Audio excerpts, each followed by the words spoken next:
السلام عليكم. النهاردة هنعمل الكفتة المشوية، ودي طبعا لعبتي.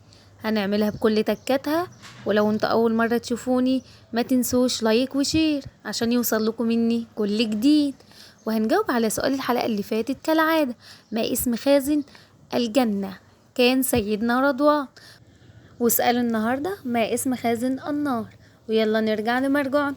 المكونات معايا: ربع كيلو من اللحمة اي قطعية تحبيها، ومعلقة من السبع بهارات، وشوية بقدونس مفروم، وحتة ليه حوالي 50 جرام كده 60 جرام كده، وشوية قرفة، وهحط نص معلقة من الفلفل الاسود، ومعلقة ملح صغير.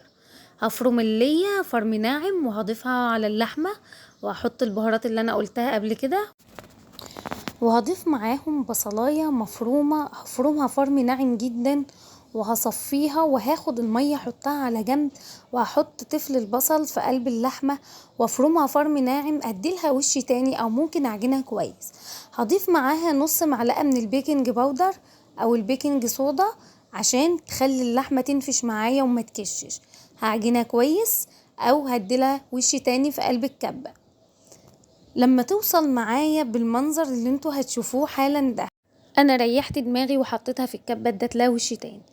هنا بقى كنت بصبعها ببل ايدي من مية البصل، واجيب الخلة اللي انا هعمل فيها اللي هي عصيان الشيش طاووق، واحاول كده بايدي اضغط عليها بالراحة، ولما احس ان الكفتة ناشفة معايا هبل ايدي بمية البصل علشان تبقى مستوية معايا، وهضغط بصبعي كده علشان اديلها المنظر اللي احنا بنشوفه ده.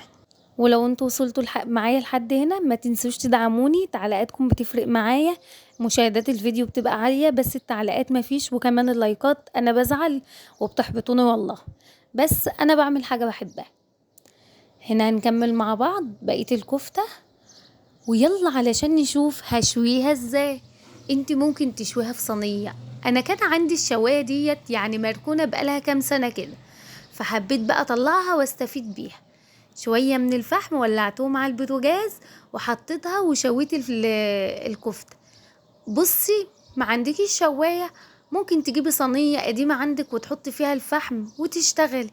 ما عندكيش ممكن في طاسة على البوتاجاز وتسويها وهتحمريها في نفس الطاسة، وتجيبي حتة فحماية تولعيها وتطفيها فيها بنقطة زيت، هتديلك نفس النتيجة، وهتقدميها مع المكرونة او تاكلها بالعيش. انا بقى اكلتي المفضلة بالعيش وسلطة الطحين، قدمتها مع البابا غنوج، وقدمتها مع السلطة الخضراء والويسكي الحلال. اهم حاجة في الاكلة دي ما تنسوش تدعموني يا جماعة عشان اكمل.